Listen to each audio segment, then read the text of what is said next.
Today, I want to talk about something that I think a lot of people are doing without fully realizing that they're doing it, and that is putting your life on hold for other people. Not in some overly dramatic way necessarily. Sometimes it can even be super subtle, but it's just waiting to make plans until you hear back from someone who never initiates, never texts first. It's not booking that trip because you're hoping a certain person will come with you. It's staying in a situation that stopped working a long time ago because you keep thinking maybe they'll change. Maybe it'll get better. Maybe they'll finally show up in the way that you need them to. And meanwhile, you're sat here just waiting. Your life is just sitting there on pause while you wait for someone else to decide when they're ready. And I've done this. I've done this a lot. I've done it in the past. I do it now. I'm probably going to continue to do it a little bit, but I'm trying to get better at it. And I think a lot of people do this and don't really put a name to it. It doesn't feel like they're waiting. It feels like they're staying loyal to their friend. It feels like they're just being patient. It feels like caring about someone. And sometimes, absolutely, it can be those things, but others, I think that is what I want to get into today. And it's just your life kind of slipping away while you hold space for someone who isn't holding the same amount of space for you. So to start, I kind of want to just name some of the ways that this can show up, because I think when you see it listed out like this, it can kind of resonate a little bit better. So it's not starting something that you want to start because you're waiting for someone else to do it with you. That could be the gym, starting this project, this new trip, and months go by and you still haven't done it because the person you're waiting on just never committed.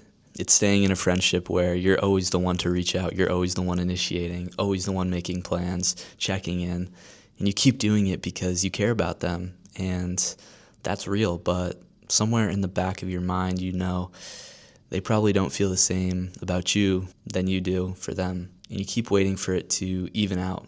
It's being in a situation with someone, could be in a relationship, professionally, whatever, where they just keep almost committing, almost being ready, almost doing the thing, and you're just there, patient, available, waiting for the almost to become an actually, when it never really will. And look, I want to be careful here because I think this can easily be misconstrued into me saying that being patient is a bad thing.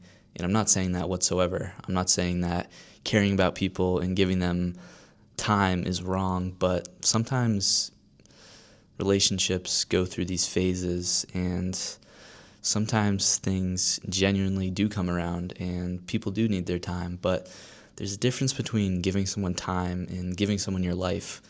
There's a difference between being patient and being on permanent standby. And I think a lot of us have been on standby for so long that we forget that we're even waiting. So why do we do this? Why do we wait on other people so much? Part of it, I think, is hope. And hope is a beautiful thing. It really is. When you care about someone or something, you want to believe in it. You want to give it a chance. You don't want to be the person who gave up too soon. But part of it is also fear.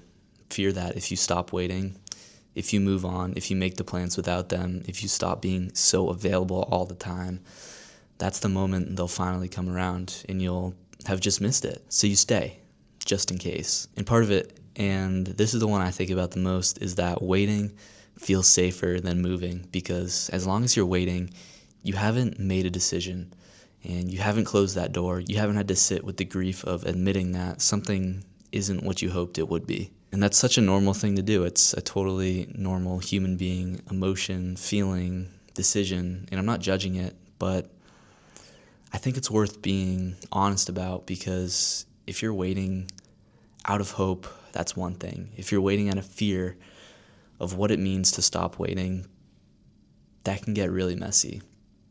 And one of those things is living, and the other is just not at all. So I want to be really honest with you right now.